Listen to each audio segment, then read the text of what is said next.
Now let's get it all in perspective for all y'all enjoyment, a song y'all can step with. Oh, wait. All right. Nas breaking it out.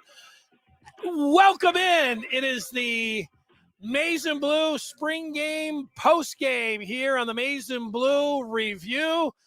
We're part of Rivals.com, and it happened today. The spring game, the Blue prevails 20-12, and Trevor McCue, a staff writer at the Maize and Blue Review, was there at the big house. He was covering the game, and we have Trevor on the line here, and he's going back and making his way back home from the big house. Trevor, how are you?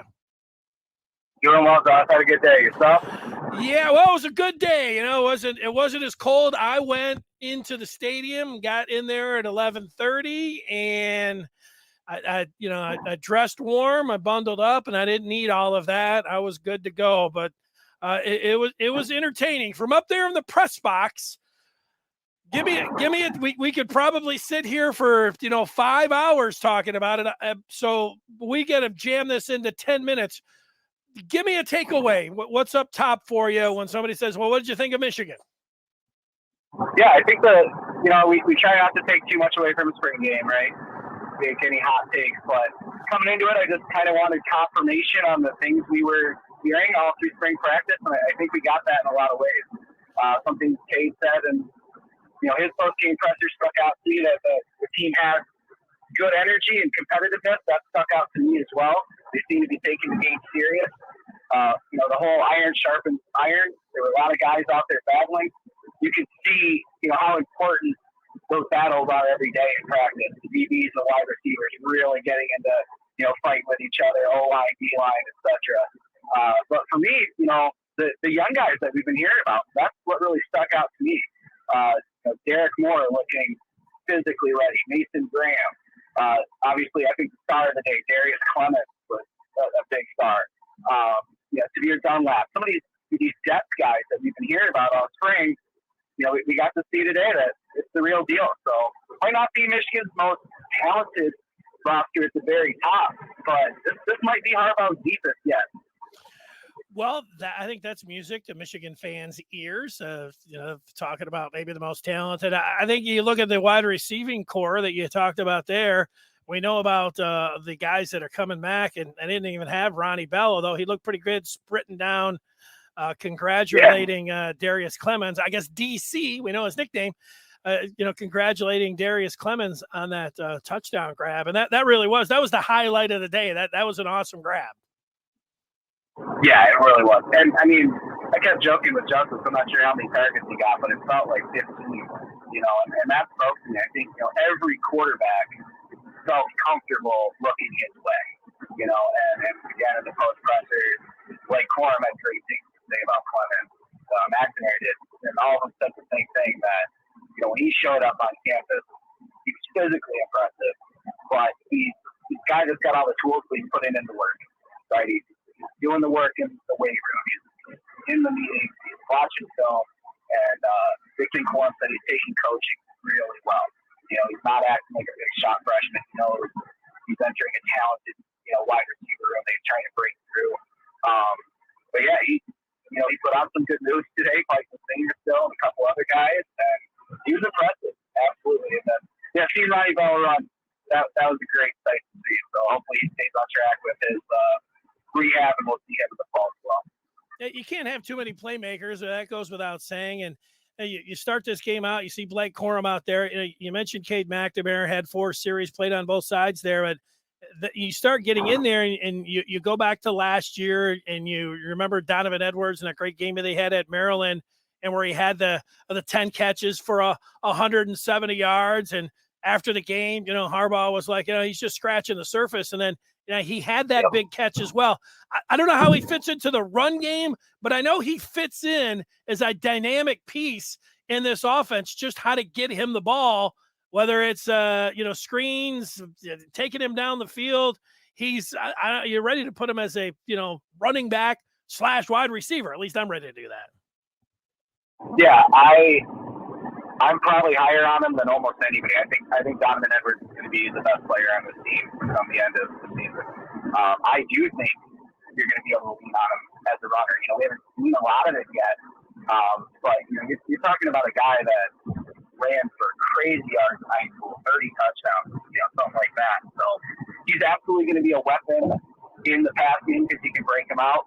I don't know run, pass, which balance, but I think he's going to have 1,500 scrimmage yards. The guy is just an unbelievable weapon. He was getting some pretty lofty comparisons as a recruit. I remember seeing Alvin Kamara. I'm thinking, I don't know about that, but like you said in that Maryland game, maybe. So there's a lot of carries available with the San Adams gun. So, Corum's obviously back. He looked healthy. That was nice to see, too. He never really got back to 100% last year. And, just a spring game, but I noticed that there was a couple stops that he put his foot down and a couple cuts that he just looked back to play Corum. So that was good to see. You're done that. Had some good carries today as well, looking like he's probably nailing down that RBC role. But I think there's going to be plenty of carries for Edwards. He's going to get the targets, too. So he's an incredible weapon, and I'm excited to see what he can do, now that he's more familiar with the offense and bigger role. Yeah, well, you got to watch yourself, Trevor, talking about you're the highest guy on him. Today was Hash Bash. I don't know if you took the detour downtown or not, but yeah, he is incredible. Okay. I'm not sure if you mentioned Tavier Dunlap or not, but Dunlap, he, everything is tabled with. We know it was the spring game, but Dunlap looked like that in a pinch or get him some carries, short yardage or whatever else. And the linebacker that came over, Khalil Mullins. At one point I'm sitting down there at the 5-yard line. I'm like, well, I guess the experiment with Mullins as a running back's over because I see him out there on defense. And then like the next series or two, there he is, running the ball. And actually, he had a pretty good burst there. I don't know, 15, 20-yard run it looked like. Yeah. I thought the same thing. I was like, I guess he's not. But yeah, they had him go both ways today, just like Vanderbilt. So I'm all on board with him as a running back. Our own Stassi he posted, he first committed his review of him. He said he thought Mullins' future was better at running back. So he looks like a guy who hasn't played running back in a couple of years. I mean, he did have that nice run. He did look for the contact. The comparisons to Haskins are there. Like, you've got a guy that played on both sides, bigger, more physical, a guy not scared of contact. So we'll see how it goes on. Dunlap looks like the better all-around back to serve, RB3.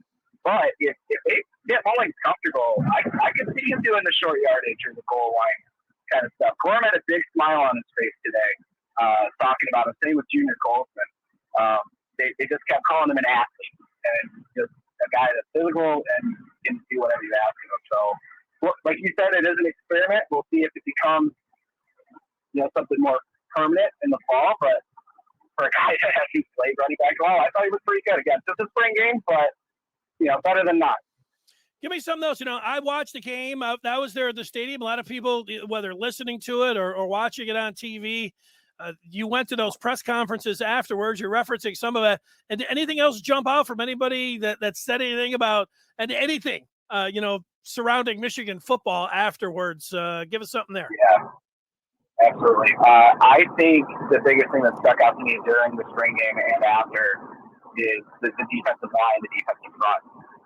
During the game, and again, I made the joke, is the offensive line not as good as we thought, or is the defensive line better? Great spring game. But the amount of guys that got on the field for the defensive line that looked good physically, technique-wise. I saw, Chris Jenkins, I know that's a favorite of yours. He stuck out to me today. He's clearly in fantastic shape.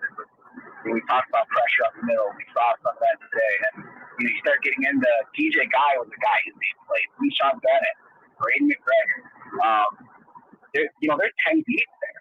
And Junior Colson made a really interesting comment today that, last year we had two guys that could do everything. So he said, we didn't have to do much. Literally what he said. And he said, coming into this year, it feels like more of a group effort. In a lot of ways, that's making them better because now everybody's being called on to do a little bit. And Kate even said himself, like, defense has been matching up great against the offensive practice, and he doesn't expect much of a drop-off. So a guy could still break out and be the next David Ajabo. I'm sure somebody's going to rise up and be a star, but just the things we've been hearing about the defensive line and, the guys stepping up and the depth developing, we saw it today, and it's really exciting for a group that's probably the biggest concern heading into this offseason. Yeah, that's good stuff. I would just add George Rooks on there. I saw him. I think we named all 10 of them, but you're right about that. I was going to say, I knew I'd forget somebody. There were so many of them today. Benny was out there looking good, and then I already said Nathan Grant and more. I mean, it's a deep group. So, yeah, I'm excited. I feel a lot better about them than I did, once we knew Hutch and Rajava when he came for leaving. I'm with you. All right, Trevor, great work today. Drive safe home, and we look forward to talking with you soon, talking a little Michigan football. Take care of yourself. Yeah, all right, there he is, Trevor McCue. He is on the phone. As it says, if you're watching this, you're listening to this back of the podcast, you're like, oh, okay, this doesn't matter. I've got a video for you, and then we are going to call the senior editor of TMBR. That is Brandon Justice. But first, let's go to that game. Here is the highlight of the game. Ronnie Bell was talking on the sideline with Devin Gardner, and Darius Clemens made the play of the game. Trying to make happen, and then to see it all come to life last year was awesome. Every week. Here it is. Come on, DC! Down the sideline. He's gone, guys. I mean, that was an outstanding game. Take the camera off of me. There it is. That was Ronnie Bell. Touchdown, Michigan. And he's even more excited right now. You can say that anytime he's going in.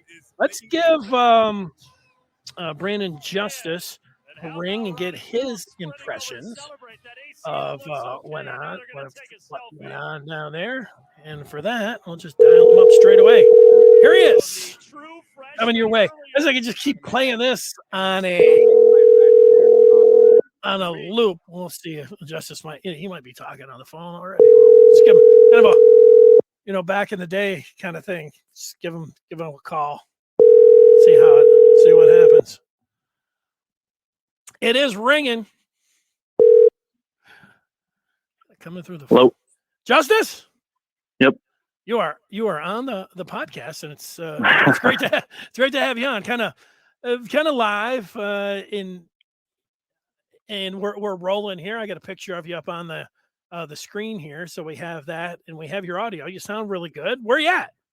Beautiful. I am headed to trying to find a room away from everything here in the press box. Just wrapped up a Darius Clemens story, so I am overlooking Stadium Boulevard, up in the rafters of Michigan Stadium now from the press box. It's a great view up there. I just had Trevor McCue on. He was like, how do I sound on my Bluetooth? And it's like, you sound all right. But now I listen to you. You sound like you're in the same room with me. So that's good. I like the view from up there. Well, tell me, Darius Clemens, it doesn't take, Newt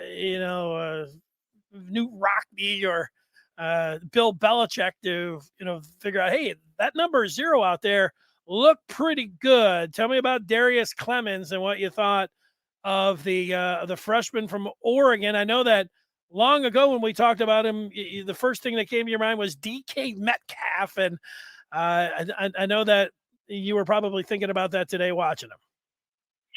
Yeah, absolutely. And I think you saw exactly what you expected out of him. Nothing was shocking out of him, I think. If you had any sort of background on what he brought to the table. And what we saw from him was exactly what we expected. A guy who physically has a bit of an anomaly to him. He's fast as ever, strong hands, crisp route running with high IQ.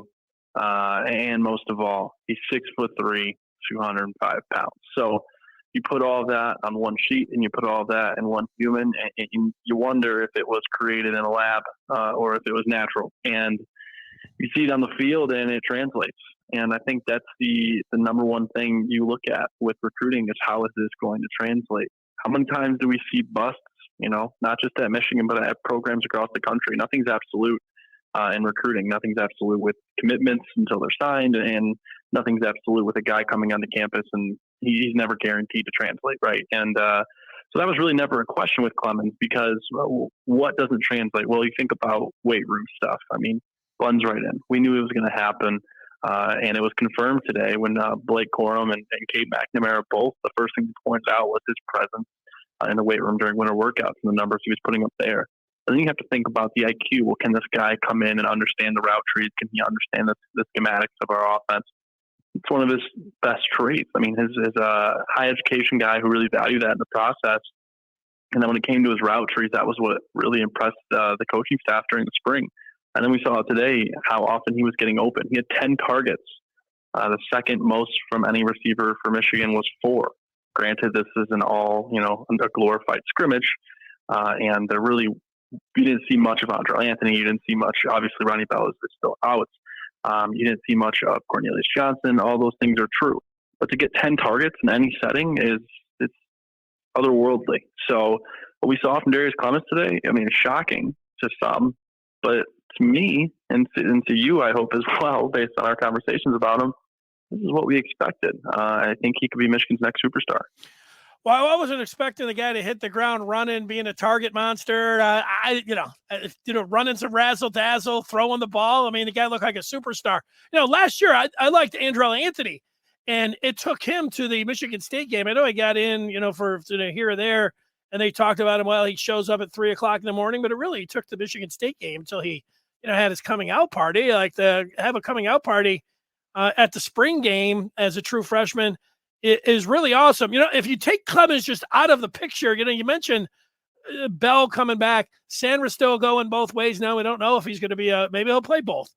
They'll have to do something with that number because both him and Clemens wear 0. I don't think you can actually have that with 2 of them out there. But Kojo, we know Roman Milson was out there and Andrell Anthony. AJ Henning made a few plays and, getting him more involved. He's a dynamic. I was going to say obviously, but I think people know he's punt returner, kick returner, and they use him on those end arounds. Remember in the first game against Western, he had a huge end around touchdown. But seeing him be able to catch the ball, that was a good sign to me. Yeah, and this wide receiver room, I think you said it there without saying a little bit. It's pretty loaded, right? And I think this is, I was just writing a little bit here about Clemens in the post game and about the wide receiver room in general, and we really haven't seen a Michigan wideout room like this in well over a decade. Certainly hasn't happened during Harbaugh's tenure. You had a promising one with DPJ and Tariq Black and guys like that, but that didn't come out to fruition. So what you're seeing here is you're starting to forget who is going to be that guy because you have so many guys to choose from. You're running through the list of receivers and you're jogging your memory to remember guys like Cornelius Johnson, who most of the time was the leading target for Cade McNamara out of those wideouts last season. Ronnie Bell, a guy who's coming off torn ACL, that was unequivocally the best wideout in that room last year. Andrell Anthony, a guy who as a true freshman lit things up. AJ Henning, like you mentioned, he's as electrifying as they get. How often they used him in sweeps and counters last year, and how creative they were with him. And then Mikey Sanderstill, who you mentioned that could play both sides, and looked really good on defense today, running yard for yard with Andrell Anthony to make a play down the field for a pass breakup, and I think broke up another one as well. So this room is deep and it's endless. And then you mentioned all those guys, and we also forgot about Marion Walker, a guy who's also a fellow freshman along with Darius Clemens, that has a really good opportunity to step in and do something in some form or fashion because of his skill sets being as unique as they are with his frame at 6'4", running 40 speeds of 4.4, 4.5s and 4.3s, and it's just one of those things where this wide receiver room is it's endless. And Cade McNamara said after the game that they're going to find ways to get creative to get these guys on the field. So you might see this wide receiver room go as deep as what a defensive line room would go. So we might see 6 to 8 different guys getting targets out there per game. And that's not even including the tight end room that has guys like Garrett Gall, Luke Schoonmaker, and Colson Loveland, who had some work today and could get some work in the fall as well. So the amount of targets that Cade McNamara has at his disposal, or whether it be him or J.J. McCarthy come fall, is, I think Bob Wojnarowski said it best, quite an embarrassment of riches. He said it today in the press conference, and it's true. It's 100% true. There's really no way to go wrong with this group. I wouldn't be shocked if come fall you see a couple of guys maybe take a look at the portal. I don't know if you're going to see anybody enter it, but guys like Christian Dixon are kind of getting lost in the mix here. So you start to think about if maybe you lose a couple of guys, but still, this room, as loaded as it is, the numbers that it has, I mean, it's pretty undeniable that it's going to be Michigan's. It should be Michigan's best unit.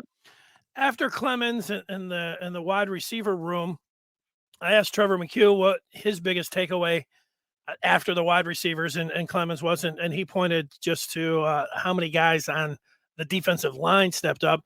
I'm going to ask you that same question, but I'll give you my answer while you're thinking about it. My thing was just the overall looseness of Harbaugh, when you say your culture or whatever else. These guys were running around there. It was before your day. There was a wide receiver that played for New Orleans, Joe Horn, and Kansas City. And, the old Joe Horn, he had the cell phone. He stuck it in the, down there on the goalpost. I think that's what Clemens did. I think he had a cell phone down there that was stuck in, and they took the selfie for the touchdown there. But, they were running razzle-dazzle. Eric All threw a pass. Clemens threw a pass. So they had a little bit of that going on. When they scored another touchdown, they all ran down there and got it kind of like, a la the NFL, where they all got in that team picture. Those aren't small things to me. Like, Michigan, I've seen before, you could call them like stuffy or, like too buttoned up. There was a looseness there. And these guys, you're talking about that energy. I felt it, sitting in the stadium. What about you? What after those wide receivers and Clemens, and if you can't pick the defensive line and you can't pick, Harbaugh's culture and the loosey-goosiness, or I don't know, maybe that's not the best word, the energy of the team, what would you point to? Yeah, I think both of those are good points and 100% could be used here because guys like Mason Graham and Derek Moore really looked the part and blended in with that defensive line. And I think those are two guys you'll see in the fall. And how good Taylor Upshaw and Mike Morris have played all spring translated to the field today. And then I think you're 100% right about the culture here. It's certainly changed. It's not at all what it used to be, even dating back 2 years ago, let alone, thinking about the original first couple of years of Harbaugh. It does feel a little bit like that first year of Jim Harbaugh with a little bit, obviously a little different, but it does have that kind of energy where a lot of these guys are not so much rallying around each other, but rallying around the coach and rallying around the assistant coaches. And we know how well the assistant coaches are revered by the players. And that's so important to a program being successful, is having that trust in your coaches and having coaches that are approachable and good communicators. And that's what Michigan has in these guys. So, with all that being said, I think you're 100% right. And the culture of this program is in a good spot. And it's the first year they really haven't had to think about changing the culture because of how good it went last year when they changed it. So I think all those things are 100% true. I think another big takeaway that I had was hello, Davis Warren. I mean, he looked pretty good. He was a guy that we had heard about in spring. We didn't really know if it was coach speak. Harbaugh tends to add guys in there when he's asked about certain guys. He's always done that. I think that's a big reason why players not a big reason, but I think that's another one of many reasons why players are drawn to him, because he finds ways to make sure everyone gets the credit they deserve. So when we kept hearing about Davis Warren, the quarterback who didn't play for 2 years in high school and showed up to Michigan to be a walk-on, and we had heard about how well he played in the scout team last fall, and then we heard about how well he's played during spring and how he could go be a starting quarterback at many programs within college football. As specifically, we've heard about the MAC being a place that he could probably go be a star. And we heard about it, but we thought it was just coach speak, right? Or maybe we didn't necessarily think that, but we wondered if that was the case. We saw today that kid can throw the ball. I mean, he went out there and made a lot of impressive tight spirals, good passes in tight corners, moved his feet really well, escaped the pocket well. Not just escaped the pocket, but moved around it well, was able to create opportunities for himself on the run and put receivers in position to be successful while doing that.